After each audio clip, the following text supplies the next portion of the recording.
भारत सरकार के दूसरे कार्यकाल का 1 वर्ष पूरा होने पर आज जो हमारा आत्मनिर्भर भारत, जो हमारा एक लक्ष्य है कि भारत आत्मनिर्भर बने, इस दिशा के अंदर प्रधानमंत्री जी ने जो देश को आगे बढ़ाने का संकल्प लिया है, तो निश्चित रूप से पिछला जो 1 साल का कार्यकाल रहा, वो ऐतिहासिक कार्यकाल रहा। इस 1 साल के कार्यकाल के अंदर कई महत्वपूर्ण फैसले हुए, जिसके अंदर धारा 370 और 35A, जिसके लिए पूरे देश के अंदर एक उम्मीद थी, और एक देश में 2 निशान, 2 विधान और 2 प्रधान जो एक कलंक के रूप में था देश के लिए, तो उसको समाप्त करने का काम इसी कार्यकाल के अंदर किया गया। वहीं पर 3 तलाक का विषय हो, तो उसका फैसला हुआ, और साथ ही समान जो नागरिकता अपन कह सकते हैं, या जो ऐसे लोग भारत, पाकिस्तान, अफ़गानिस्तान, बांग्लादेश के अंदर रहने वाले जो अल्पसंख्यक भाई हैं, उनको यहाँ पर नागरिकता देने का विषय हो। चाहे भगवान श्री राम का मंदिर अयोध्या में बने उसका ऐतिहासिक फैसला सर्वसम्मति से आना हो। ऐसे कई महत्वपूर्ण निर्णय हुए, और सरकार की कई योजनाएं जो अंतिम व्यक्ति तक पहुँचे, अंत्योदय का जो हमारा नारा था, उसको सफल करने के लिए कई योजनाएं जो गांव और गरीब तक पहुंची। इस बीच में कोविड जैसी महामारी हमारे देश के अंदर जो आई, और विश्व के अंदर जिस तरह से उस बीमारी ने तांडव मचाया, और ऐसे कई देश, अमेरिका जैसे देश और इंग्लैंड जैसे देश ने इस बीमारी के सामने घुटने टेक दिए। वहीं भारत के प्रधानमंत्री जी माननीय नरेंद्र मोदी जी ने सही समय पर सही निर्णय लेकर और लॉकडाउन लगाकर हजारों लोगों की जान बचाने का काम किया। वहीं पर आत्मनिर्भर भारत अभियान न केवल कोविड महामारी संकट से लड़ने में महत्वपूर्ण भूमिका निभा रहा है, बल्कि एक महत्वपूर्ण भारत की पहचान भी बनाता जा रहा है। आज आत्मनिर्भर भारत अभियान जो प्रारंभ किया प्रधानमंत्री जी ने इस कोविड की महामारी के बीच, कि हमारा देश आत्मनिर्भर हो, हमें सिर्फ इस कोविड की बीमारी को लेकर घुटने नहीं टेकने हैं, और हमें देश को जो हमारे 5 ट्रिलियन इकोनॉमिक तक हमारे देश को पहुंचाना है, उस लक्ष्य को भी हमें हासिल करना है। तो ऐसे समय के अंदर प्रधानमंत्री माननीय नरेंद्र मोदी जी ने 20 लाख करोड़ का आर्थिक पैकेज की घोषणा की, और भारत को आत्मनिर्भर बनाने के संकल्प लिया। इसमें गांव भी आत्मनिर्भर बने, तभी देश आत्मनिर्भर बनेगा। इस दिशा के अंदर जो आर्थिक पैकेज की घोषणा हुई, और ऐसे कई फैसले लिए गए, जिसमें हमारे लघु और सूक्ष्म मध्यम उद्योग के जो व्यापारी हैं, उनके लिए भी 50,000 करोड़ रुपए का जो फंड की भी बनाया गया है, और जिसमें 3 लाख करोड़ रुपए तक का कोलैटरल फ्री लोन की घोषणा भी की गई है। तो इस तरह से कि किसान, युवाओं को रोज़गार मिले, और देश के अंदर युवाओं को रोज़गार देने के लिए, जब देश का युवा आत्मनिर्भर होगा और युवाओं को रोज़गार मिलेगा, तभी इस दिशा के अंदर देश आगे बढ़ सकता है। जहां विपक्ष के लोगों ने इस बात को मुद्दा भी बनाया, और उन्होंने कहा कि ये इस कैश में क्या दिया, नकद क्या प्राप्त हुआ। मैं उनसे ये भी कहूँगा कि नकद के रूप में अगर कहें तो सम्मान निधि के तौर पर हो, चाहे हमारे जो ज़रूरतमंद लोग थे, तो उन बहनों के खातों के अंदर भी 500 रुपये की किस्त डालने का काम किया गया। लेकिन मैं इस बात को नहीं कहूँगा कि वो सम्मान निधि या देना ही सब कुछ है, क्योंकि अगर 50,000 या लाख रुपए भी दे देंगे, तो वो भी 4 महीने 6 महीने के अंदर ख़त्म हो जाएंगे। लेकिन उसके बाद में क्या करेगा, इसलिए प्रधानमंत्री जी ने आत्मनिर्भर भारत के लिए युवाओं को रोज़गार मिले, गांव में रोज़गार मिले, गरीब को रोज़गार मिले, उसके अलावा खुद युवा अपने पैरों के ऊपर खड़ा हो, और गांव के अंदर एग्रीकल्चर के माध्यम से वो अपने प्रोसेसिंग यूनिट लगा सके। इस दिशा के अंदर उनको लोन के माध्यम से अपना आत्मनिर्भर बने, इस दिशा के अंदर सरकार के द्वारा काम किए जा रहे हैं। और इसके अंदर जो महत्वपूर्ण निर्णय हुआ है कि ग्लोबल टेंडर पर जो रोक थी, रोक लगाने का भी काम हुआ कि जहां पहले 200 करोड़ तक के जो टेंडर होते हैं, तो उसके अंदर 200 करोड़ से कम जो टेंडर होंगे उसके अंदर भारत का ही जो युवा है या भारत का ही जो ठेकेदार या कंपनी कह सकते हैं, वही उसमें पार्टिसिपेट कर सकेगी। वहीं 200 करोड़ से अधिक होगी तो बाहर की कंपनी उसमें भाग ले सकेगी। तो जिससे कि युवाओं को यहाँ के जो स्थानीय जो ग्लोबल स्तर पर जिस तरह से ये निर्णय लिया है, तो यहाँ के युवाओं को रोजगार इससे मिलेगा। इसके साथ ही जो उद्योगों और श्रमिकों के लिए ईपीएफ सपोर्ट के लिए उनको जिस तरह से 250 करोड़ रुपए की लिक्विडिटी के राहत दी गई है, जिसके अंदर उनको श्रमिकों को 3 महीने तक ईपीएफ और श्रमिक और जो इस उद्योग से जुड़े हैं उनको भी ये दिया जाएगा। और प्रधानमंत्री गरीब कल्याण योजना के तहत 50 जो गरीब कल्याण योजना के तहत है उसमें 1,70,000 करोड़ रुपए की सहायता देने का भी निर्णय हुआ, जिसके अंदर आप सबको बताना चाहूँगा कि इसके अंदर जो हमारे किसान सम्मान निधि के पैसे हैं किसानों के लिए, उनके आत्मसम्मान को बढ़ाने के लिए जो प्रधानमंत्री जी ने योजना प्रारंभ की, तो उसके अंदर भी 8.70 करोड़ किसानों के खातों के अंदर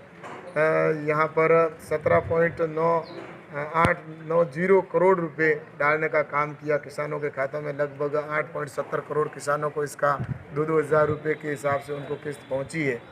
वहीं पर हमारे जन धन अकाउंट के अंदर हमारी बहनों के भी 20 करोड़ बहनों के खातों के अंदर लगभग 30,000 और 611 करोड़ रुपए डालने का काम हुआ। तो वहीं पर जो सोशल सिक्योरिटी पेंशन है, जिसमें विधवा है, विकलांग है, बुजुर्ग है, उनके लिए भी 3 करोड़ ऐसे जो ज़रूरतमंद लोग थे उनके अंदर भी 3,000 करोड़ रुपए इस दौरान पहुंचाने का काम हुआ। और इसके साथ ही हमारी बहनों के जो उज्ज्वला गैस योजना के तहत भी लगभग 8.19 करोड़ बहनों को ये गैस के सिलेंडर निःशुल्क दिए गए और उसके साथ ही इसका ये 13,000 करोड़ रुपए की सहायता इसके अंदर दी गई है। और इसके साथ ही प्रधानमंत्री गरीब कल्याण योजना के अंदर भी 80 करोड़ किसान गरीबों को और प्रवासी मजदूरों को इस के समय के अंदर 5 किलो अनाज है और 1 किलो चना दाल निःशुल्क देने का काम किया गया। और वहीं पर मुझे बताते हुए खुशी हो रही है कि ये 3 महीने के लिए किया गया था, लेकिन अभी माननीय प्रधानमंत्री जी ने इसको और आगे बढ़ाते हुए और अब नवंबर तक ये इसी तरह गरीब कल्याण योजना के तहत निःशुल्क ऐसे जो जो जो ज़रूरतमंद लोग हैं इस लॉकडाउन या इस कोविड की महामारी के बीच में उनको अनाज के रूप में निःशुल्क वितरित किया जाएगा। तो इस तरह से ये मनरेगा के अंदर भी 40,000 करोड़ का अतिरिक्त बजट दिया गया है कि नरेगा के अंदर जो ऐसे जो प्रवासी है मजदूर हैं जो अपने गांव के अंदर वापस लौटे हैं उनके लिए अतिरिक्त रोजगार उनको मिले, तो इसके लिए 40,000 करोड़ रुपये का मनरेगा के अंदर भी किया गया।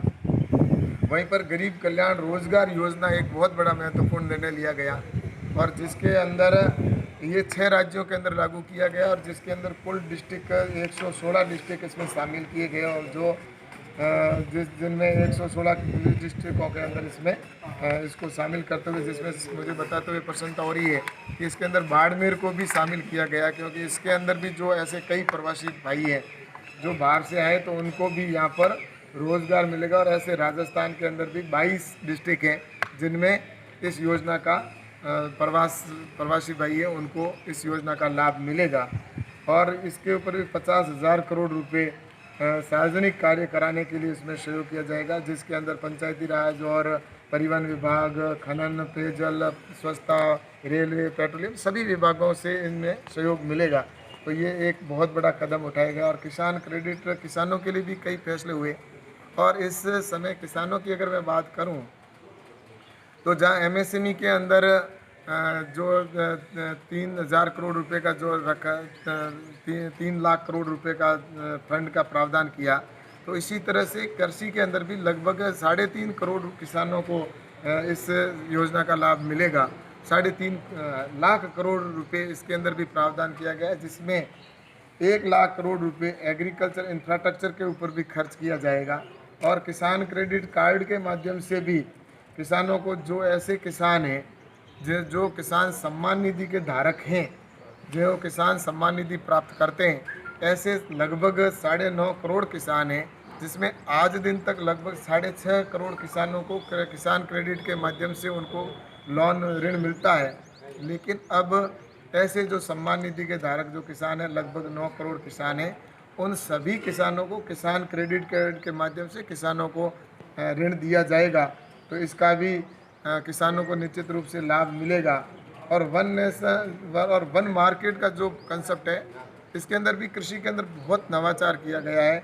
और कृषि के अंदर पहली बार किसान को लोकल बने, और लोकल फॉर वोकल का जो प्रधानमंत्री जी का वादा जो किया है, उस दिशा के अंदर ये देश आने वाले समय के अंदर काम करेगा। और अधिक से अधिक एक्सपोर्ट पॉलिसी बने, और हमारे यहाँ पर इंपोर्ट और एक्सपोर्ट की पॉलिसी के अंदर जहाँ पर पहले इंपोर्ट को अधिक महत्व दिया जाता था, लेकिन अब आने वाले समय के अंदर हमारे युवा देश के वो स्वयं अपना रोजगार भी स्थापित करके और किस तरह से अपने उत्पादन का एक्सपोर्ट कर सके, इस दिशा के अंदर हमारी सरकार काम कर रही है। कुल मिलाकर मेरा ये कहना है कि इस देश के अंदर आज हमारे प्रधानमंत्री माननीय नरेंद्र मोदी जी के नेतृत्व में भारत निश्चित रूप से आत्मनिर्भर बनेगा, इसमें कोई दो राय नहीं है। क्योंकि जैसी आज प्रधानमंत्री जी ने जो योजनाएं बनाई है, ऐसी योजनाएं अगर पहले बनी होती तो मैं सोचता हूँ देश कहाँ से कहाँ पहुँच गया होता। लेकिन इस समय देश के अंदर जो प्रधानमंत्री जी का विजन है कि कोविड की महामारी है, इसके बावजूद भी प्रधानमंत्री जी ने, नरेंद्र मोदी जी ने इतनी महत्वपूर्ण योजनाएं जो जारी की और 20 लाख करोड़ का जो आर्थिक पैकेज की घोषणा की है, ये आने वाले समय के अंदर आज भारत को आत्मनिर्भर बनाएगा। गांव और गरीब और सरकार ने एक अलग से टीम गठित की है, और इस दिशा के अंदर निश्चित रूप से सरकार की ओर से राष्ट्रीय स्तर पर भी हमने तय किया है, हमारे अधिकारी बैठेंगे, और राज्य स्तर पर भी होंगे, जिले स्तर पर भी अधिकारी बैठेंगे। और बैंक के अंदर अगर कोई भी समस्या आएगी तो उसके लिए भी वहाँ पर बात की जाएगी, और तुरंत अगर वास्तव में वो उसका प्रोजेक्ट सही है तो उस प्रोजेक्ट के आधार पर उनको लोन दिया जाएगा। इसकी सरकार पूरी तरह से व्यवस्था कर चुकी है। हाँ, पहले कोई समय में ऐसा था कि बैंक के अंदर जाते थे तो चक्कर काटने पड़ते थे, लेकिन अब मैं सोचता हूँ कि इसको आगे ऐसी स्थिति नहीं रहेगी। इसके लिए पूरी व्यवस्था की जाएगी ताकि युवाओं को नया कोई उद्योग स्थापित करे, या गांव के अंदर कोई किसान अपनी कोई यूनिट स्थापित करे तो उनको कोई समस्या नहीं आए। ये आने वाले समय के अंदर निश्चित रूप से आपको देखने को मिलेगा। है कि प्रधानमंत्री माननीय नरेंद्र मोदी जी ने एक बहुत बड़ा निर्णय लिया था, और ये जो जिस समय निर्णय लिया था उस समय देश की आप सब जानते हैं कि क्या स्थिति थी। अमेरिका के अंदर इतना महामारी फैली हुई थी कि वहाँ पर जेसीबी से खड्डे खोद कर, और जहाँ लोगों की जो डेड बॉडी है उनको गाड़ा जा रहा था।